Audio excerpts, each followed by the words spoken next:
right. It's been a while. Hi, my name's Olivia, if you're new here. I'm the Witch of Wonderlust here on YouTube and on Instagram. And it's been a while since I've done a sit down and just chat to the camera. Some of you have pointed that out, and I actually didn't really notice that until you pointed it out. I've been on the go quite a lot this year, so that might explain why I haven't had any just like chill, easygoing type of videos. But it's been well over 6 months since I've done like a book review video. And really, I'm not gonna get super deep into, oh, hello. I just wanna catch you up on all of the books that I've been reading since the last time I made a video, which was, geez, I wanna say sometime in November? I don't know, but I've read quite a few since then, so I'd like to share just like my quick thoughts on those. I'm gonna separate this video from fiction books to nonfiction, and then my occult, witchy books that I've read. So basically the most books that I read, somewhat, and then the least amount that I have for you, just kind of in each group. If you're new, or if you maybe don't know, I am a nonfiction lover. I love nonfiction, but I've been trying to get back into fiction recently. So I asked you all like a year ago to send me some recommendations. I've been picking them up. I did a book exchange with a lot of you, and y'all sent me way more books than I was prepared for. I'm still working through those, actually. So here are a few that have been given to me, recommended to me, and also just some things that some of my friends have given to me as well. So this is the fiction part of it. These are all the fiction books that I've read. Start out kind of, I'm not gonna say strong, but well known. ACOTAR, A Court of Thorn and Roses. And I'm not really sure why that this book has everybody in a chokehold. Now, I think it's just because it's a personal preference of mine. I'm not really like a high fantasy type of person. I'll read it, but it's not something that I really seek out, nor is it really something that I get super excited by. So maybe that's why. I personally didn't really like the writing. I really didn't care for any of the characters. And I felt it was tropey. So, which like isn't a bad thing, because to be fair, I didn't mind Fourth Wing, and I think I said this in my last video. I did end up reading the second book of it, which I think was a little better in some aspects, but was worse in others. I don't know. So like, it's kind of like me saying I love Supernatural. I'm not gonna tell you that it's a good show, but I fucking love Supernatural. So it's kind of like one of those things. I personally didn't really care for ACOTAR whatsoever, and that's kind of just my review. That's it. Okay, let's move on. So same thing with Iron Flame, which is the second thing of Fourth Wing. It was good. I actually personally like Iron Flame, or I don't know, I like the dragon books a little better, but it was fine. They were fine. They got me back into fiction because it was like an easy read and it was fun, but I'm not here to say that either of these books are groundbreaking by any means. So let's move on with some of the books that were recommended, that have been sent to me. Let people at the bookstore recommend things to me. And in my travels, I picked up a lot of books, especially on my road trips, because I don't have to worry about a carry-on. This is not in any particular order, but this is a few of the books that were recommended often. They're not trilogies, but they're series. These are series. This one is just called Twisted. It's smut, but like mixed with like Disney. That sounds really weird. I mean, that's kind of what it is. It's based off of fairy tales, essentially. I guess I shouldn't say Disney, but that's the first thing that came to my mind. It's based off of fairy tales. I'm gonna be so honest. I don't remember much of this one. I just remember there was smut. So if you like smut, I mean, this one, the smut community seems to really like this series. So there's that. I have a lot of books to get through, by the way, so I'm not gonna dive super deep into any of these. The next one is Death, which I understand why people were recommending this book to me. Also smut, but it was like post-apocalyptic, and it's the Four Horsemen, but sex. So I enjoyed this one. It felt very supernatural to me, like the show. That's all I'll say. If you know Supernatural and you like Supernatural, I think this is a book that you would like, because this one was also pretty fun. I'm not even gonna try. I liked it, it was fun. Okay, the next one. So this is one of my favorite movies as a kid, and I was like, I finally should read the book. And so Devil Wears Prada, I found this book at a thrift store for like $1.50, and I was like, ah, why not? So I did, and I didn't like it. The movie was better, in my opinion, which I never thought I was gonna say, but the movie was better. I just feel like Miranda in this one gave more princess energy and not queen energy. Does that make sense? I don't know. Like this book, you could tell that was actually written by somebody who is just complaining about their boss and their life, kind of, which is, if you know the background behind this book, it's kind of interesting, which is kind of where this book came from. But the movie, I feel like the villain, while no, she's not a good person, it's like I get it. I agree with her. This book, I think she just kind of sucks. I don't know, like there's not really any redeeming qualities for anybody. I don't even really like the main character, so meh, wouldn't read again. This book was, I picked it up in Tattered Cover, which is the local kind of chain bookstore here in Colorado. So if you're in Colorado, support Tattered Cover. And I picked this one up specifically because this was a local author, and the little blurb, because you know how sometimes it'll be like staff pick and they'll like kind of write their own little blurb about it. A warlock based in Denver. Oh.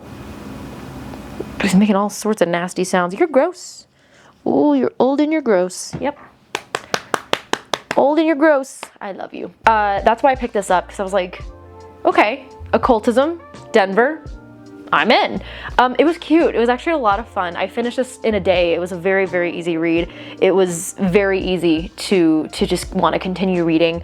I loved the characters in here. Also, it's a queer book, so that was also a lot of fun to see, like bisexual representation, and not only bisexual representation, but bisexual men represented in this, which I feel like a lot of the time when you see bisexuals in books, a lot of the time they're represented as women, or at least feminine, and so that was just kind of refreshing. That was really cool. If you live in Denver or you grew up in Denver, there's a lot of things that are described, are not named and don't need to be, but are described that if you know the area, it's really funny because you're like, oh, I know what he's talking about. Like it's just on the nose. The author does a really good job at explaining these places and giving you the vibe of those places without having to name them. And I thought that was a lot of fun. And yeah, so if you like whimsical things, if you like occultism, if you like, this is actually,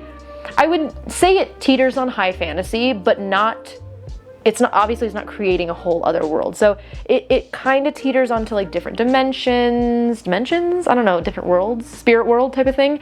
And there was actually a lot of things in here that were inspired definitely by actual occultism, which I think was a lot of fun. So I would recommend this book if you're looking for something very easygoing and refreshing and I don't know, a local Denver author. Okay, the next up is The Bone Witch, and this was suggested to me because I mean, first of all, it looks witchy as hell. Like, that is an awesome, awesome cover. And this is a Filipino author. So they have written a couple of books. I have read 3 of their books now. I will say it's not my favorite style of writing. I don't think that the way that they write their characters is super strong. However, this book I really didn't like. Not to be like super mean at all.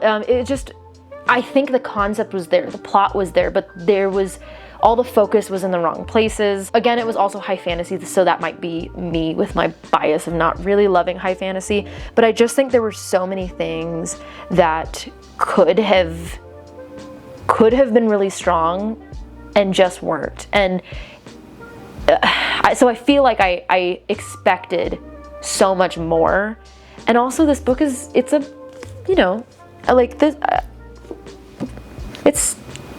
a pretty good size.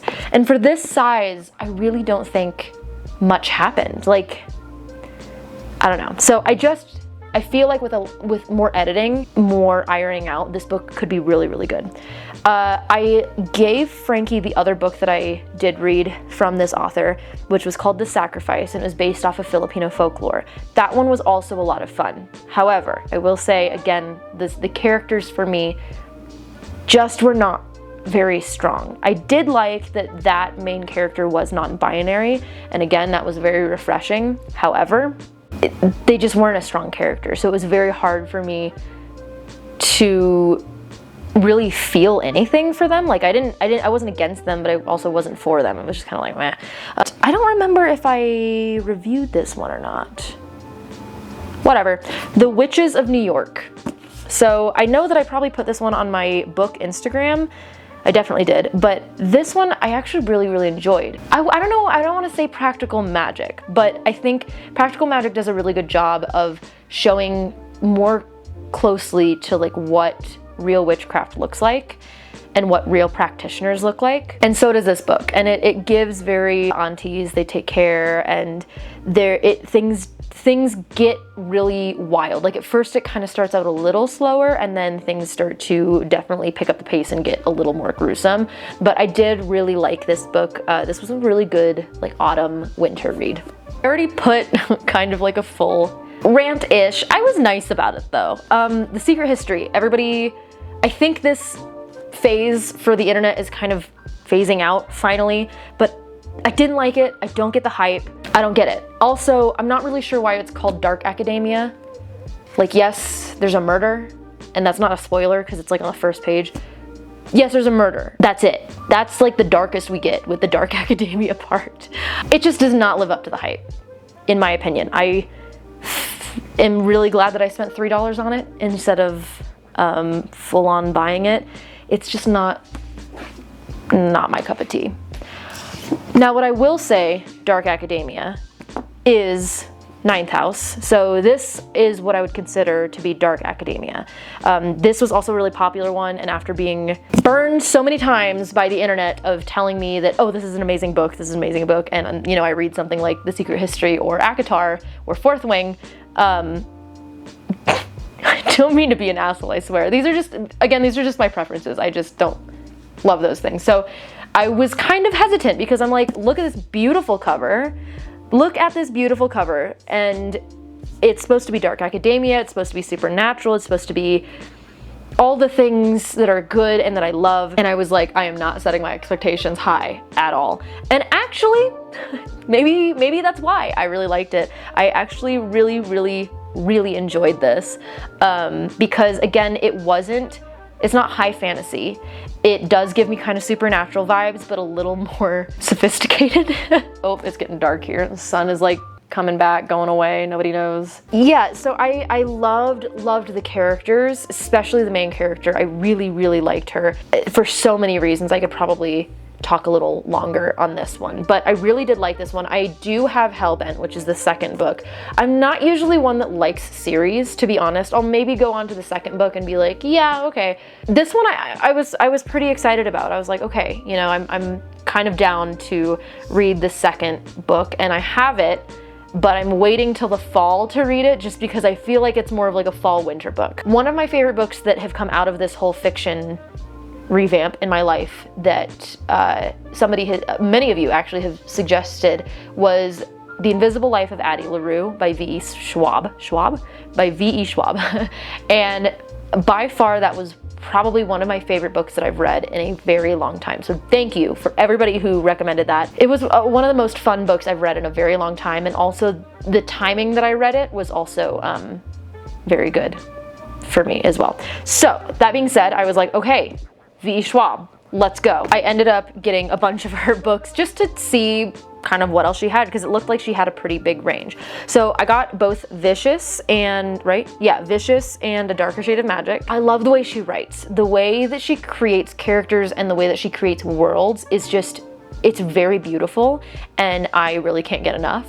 However, I think Addie LaRue was definitely top of the list. These were good, not something that I am going to super rave about, but they were enjoyable. This one was a lot of fun because it kind of takes a little bit of a different take on, there's not a hero, right? Like everybody sucks, kind of. But again, the characters, I think she's really, really, really good at writing characters, and personally I feel like I'd rather have a stronger character than a stronger plot.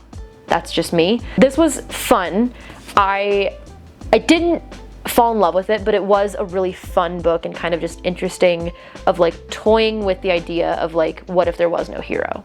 At least that's what I took from it. Darker Shade of Magic was also a lot of fun, and it was actually high fantasy, which that is not something that I'm, again, usually into. I think I just liked the main character, and I also liked the dynamics of the characters because it didn't go into the trope of what you would expect it to go. Like it became a lot more realistic and a little more like nuanced, which I really liked. And again, there is a second book. I think I have it. I think I do. There is a second book, and I might read it, but we'll see. Our Share of Night was, how do I even describe this book? I really, really liked this book because it was like it was so fucked up, like in so many ways. If you like cult, if you like eerie, if you like ominous, yeah, this one was a roller coaster. Yes, it's gory. Yes, there's a lot of like fucked up things that happen in general, but I think also just like the trauma that these characters endure is so deep that it makes the characters so good. They're all kind of unlikable, which makes me like them.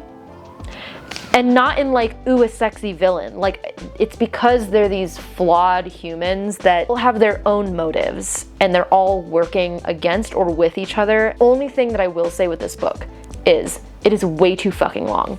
I don't mind big books, by the way. This book is a little under 600 pages. I don't mind long books, as I said, but I think there has to be a reason of why it's so long. There has to be an intention behind it. It can't just be that you're taking 4 pages to explain to me something so in depth when, you know, letting your reader figure that out for themselves is more valuable instead of you spoon feeding it all to them. I don't think this was spoon feedy. I think it was just over descriptive is what I'm getting at. But I did enjoy this book a lot. So if you are looking for a good spooky read, this one's a really good one to pick up for the fall.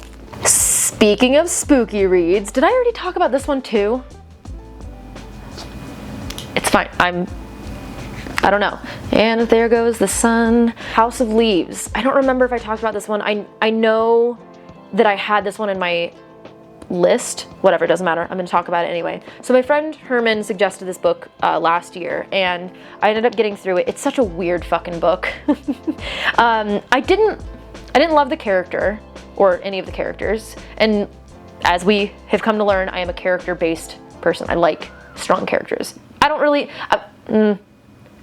I think the character was strong to a point, but otherwise it wasn't about the characters. So that's why I'm kind of like, meh. I think the reason I like this one is because of how unique it is and the way that it was written. You can only consume it as a physical book. You can't do it as e-reader. You can't do it as an ebook. You can't, people have tried to make movies, like you can't do that. It's just, it has to be really kind of consumed in a physical book form. And the reason for that is because like some of the pages, the way that it's set up, I don't even know if you can see anything in there.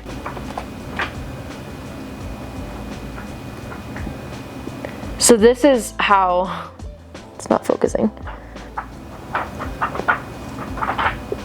Sorry for making that creepy face. So that's kind of how it's set up, and it's supposed to be like that. I think I also like this is because if you like conspiracy theories, if you like taking something and just going straight down the rabbit hole, this is a fantastic book for you, because also there are subreddits that people just dive so hard in, and they will have like multiple editions. They've torn these editions apart. Like if you want to go full Mad Men, no, not like the movie, or not like the show. That's a show, right? No. Like if you want to go like, you're going mad, you are now crazy, this book is for you. So really cool the way it's set up. I think it's a fantastic concept. I would probably read it again, but not anytime soon. Okay, we're almost through with our fiction. So the next one is called White Cat, Black Dog, and this is an accumulation of small stories, short stories. I'm not really much of a short story person, but this was a nice book to have just kind of like every time I took a bath, I would read a short story. And they're so weird.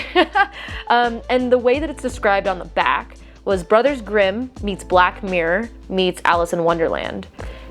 That's a perfect way to describe these stories. There were only 2 that really stood out to me.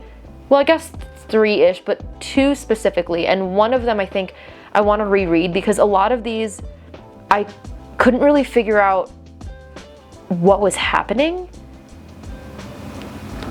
So all of these felt like fever dreams, but regardless, it was still interesting to read. And so if you like fairy tales and if you liked that weird aspect of Black Mirror of kind of like, oh my god, like what would you do? This is an interesting one. 3 more. So the next one, Bunny. This was also a really big one on the internet for a very long time. My friend and I read this. I actually read it twice because this was one of those books that I was just like, what? The way that I described this book was Mean Girls meets The Craft meets Full Metal Alchemist. Yeah. Wow, it is so dark now. We're gonna try to wrap this up. I still have a good amount of books to get through. Yeah, I didn't love the way it was written. I liked the concept. I think the concept was amazing. The characters were all crazy, which was a lot of fun, but not fleshed out. They weren't characters that I cared about, so that kind of made it hard. I didn't like the way it was written. I don't think I liked the author's style, but the concept was a lot of fun.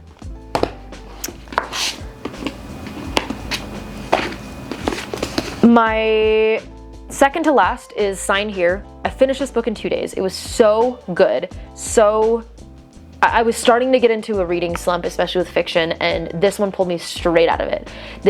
The writing style is really magnetic. The characters are fantastic. The dynamic is fantastic. There was a lot of back and forth, and it was very funny. There was a lot of like humor, despite the fact that there were a lot of darker undertones to it. Very easy read, very, very fun, good characters, good concept too. Like, I mean, the concept wasn't like this super strong plot, but I think it was a really cool concept.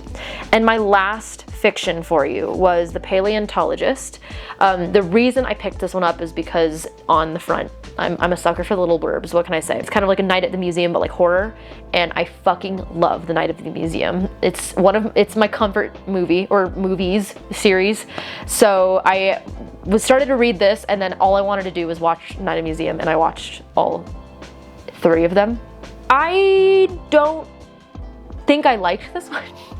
I loved the atmosphere. The atmosphere was a lot of fun because it just feels like you're walking around in this dark, like rundown museum and something's watching you, and it's just like, it's creepy and it's eerie. I would say it's like a good wintry book, maybe fall. You could probably read this also. The main character was just, he was just so self-destructive. Like he wasn't trying to help himself, and he just kind of fell through these rabbit holes knowing that it was gonna send him in the wrong direction.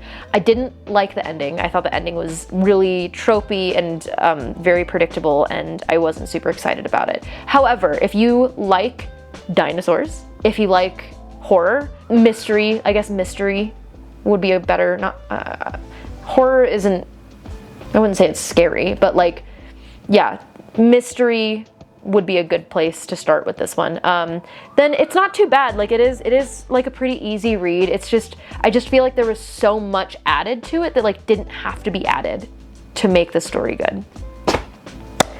Okay, that was my fiction side. Let's go into the nonfiction. So, I don't think I actually read a lot of nonfiction. One of the first ones here was Dancing Cockatoos and the Dead Man Test.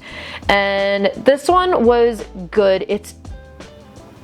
I wouldn't go so far to say it's dry. It's just very, very study heavy. It's hard to continuously read it easily. You kind of have to do it in chunks in order to actually like process, or at least I did, in order to actually like put the things into your brain. But it was a really interesting book. It's basically all about exploring behavior. What does behavior mean? Where does it come from? Is it taught? Is it learned? Is it natural? Is it instinct?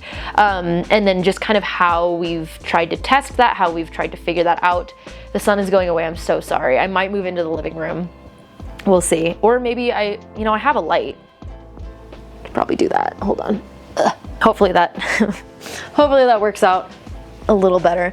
So where were we? Here. It's just talking about behavior, essentially, and kind of where that comes from and how we've tested behavior and how to really explain that. And it's interesting, and there's a lot of really cool studies and experiments that are in here. So if you like studies, if you like experiments, if you like very open-ended questions, then this is a book for you. Soul of an Octopus. I loved this book. This was so cute. It was also very touching. I love octopuses. By the way, yes, it's octopuses, not octopi, according to this book. It's kind of like this autobiography of this person who goes through and volunteers at the aquarium, gets to know the octopus that lives there and becomes really attached to it and learns so much more about just these creatures and how incredibly smart they are, and how they each have different personalities, and you learn a lot about them. And also, look at this little addition. Hold on, let's see if I can. It's really hard to do it this way. Whatever. It's an octopus. It's yeah, okay. Very easy, even if you don't really usually like nonfiction, this one would probably be one that you might like. This is a reread. So this book was actually given to me a few years ago by a friend, and I loved this book. This book was actually given to me a few years ago and by a friend, and I already was very much, I like public transport and I don't really love how much we rely on cars here in the US specifically. And then he gave me this book, and wow, that just made everything worse for me 100 times. There were so many things about this book that just really, really opened up the world of why cities are the way they are, how cities could be improved, why cities should be improved, and how you could do that as an individual living in wherever you're living. And so, holy shit, this is one of my favorite nonfiction books. If you are interested at all in, honestly, even if you're not interested, you might be after reading this book, because I think public transport is so important, and especially being somebody who has grown up in the US and has traveled other places and seen how public transport could be. We are so car-centric that it's kind of disappointing, and just how much better things could be for literally everybody. But I mean, that could be said about a lot of things currently. So this is one of my favorite books in the nonfiction area, and I recently reread it, and I'm very happy that I did, because it just ignited that all over again. The other one, I have a whole book vlog on. That was a request. I don't really know how I felt about vlogging reading, but if that was something that y'all liked, let me know. This was New Jack. New Jack was a very, very good book, but I have all of my thoughts on that video, and I'll link it in that area. And the last and most recent one that I finished was called Lost in a Good Game. So good, such a fun read. So I love video games regardless. I've always really liked video games. I definitely don't play really video games anymore as of now, but I used to play a lot when I was in high school. And even then, I think I had a very big appreciation for people who made, developers, people who made video games, and just all of the ins and outs and the amount of layers that go into it. This book magnified that for me. Also, I really like that there's a personal take throughout this book. I mean, he writes it kind of in his own view, and he covers things, everything from a brief history and why people even play video games, how much it takes to even create a video game, the whole panic around morals around video games, does it make us violent? Should we not be playing video games that are violent, because then does it make us violent? And kind of things like that. Video game addiction and screen time, immersion, virtual reality, so many aspects of it. So it gives you a really good chunk of a lot of different parts of video games, and this is such a huge umbrella of topics you could go into. But that is all for my recent nonfiction. So I think that was only 5. Last but not least, let's go into the occult witchy realm. I only have 3 for you. One of them is a reread. So I might be telling you, I'm just, you know, after years of being sent probably hundreds of witchy books, I don't really want to read any more of them for the most part, especially not modern ones, because I'm just tired of reading the same thing over and over. The Tradition of Household Spirits.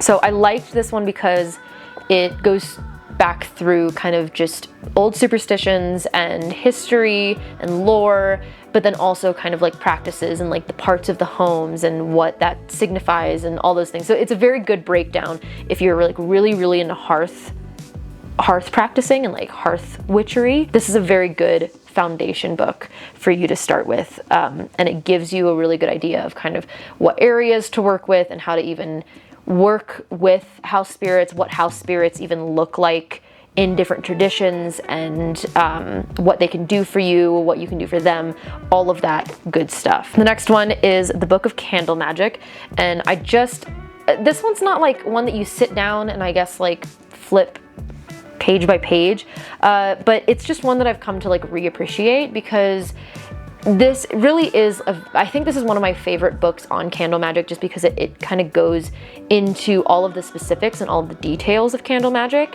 of what types of candles, what the colors, the shapes, the different like setups that you can use, and it gives you a lot of creative freedom of like, okay, well, here's my idea, now you try something. And I like that when it comes to any kind of really like witchy or occult practice, because I'm a folk practitioner, so of course I'm just kind of like, use what you got and use how you do it. Like, you just fuck around and find out and hope for the best. And the last one is the Black Book of Jonathan Knotbristle.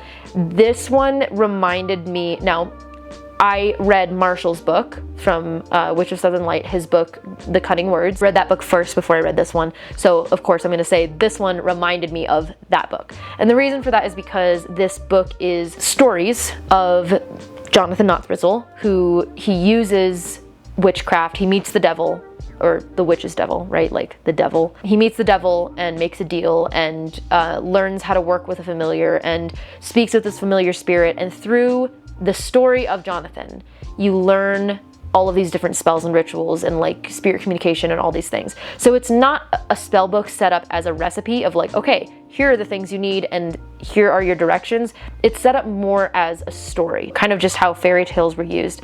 It's teaching you a practice through a story, and that's exactly how Cutting Words was as well. And that's why I liked this book so much, because again, it was very easy. It was fun to read because it felt like I was just reading a fiction and not an occult book. Kind of learn like these older traditional practices through this. Is all of the books that I've read so far. Some of these I read last year, like in the winter after I published that other book review book. So I think I covered all of them, but I'll try to keep up a little better with my book reviews and just the things that I've been up to, sit down talk videos, because y'all seem to really like these for some reason, even though I feel like I'm boring you. But as long as I'm not boring you, that is all that matters to me. I will sit here and talk to you about books all damn day, if you would please. If you want more book-ish content, then I do have an Instagram. It's called Archives of Ink, and I will link that down below, or like put a little handle up here or something. But that's kind of where I do all my bookish content. And if you're ever wondering what I'm currently reading, I always post my current reads. I'm usually reading a nonfiction and a fiction at the same time, because I can't get enough of my nonfiction, and I am a mood reader, so I need something to kind of like bounce back and forth from. But let me know what you're reading currently, if you like it, if you read any of these books and you disagree or you agree with what I said, or you know, you have your own opinion. I'd love to know. Just keep it respectful down in the comments. You're more than welcome to disagree with me, by the way. Just, you know, don't be a dick. I will keep you updated on my Instagram, and then I will try to do a little more of this. But yeah, as always, thank you so much for watching. Best of luck. May your gods treat you as you've treated others, and remember to live curiously. Bye.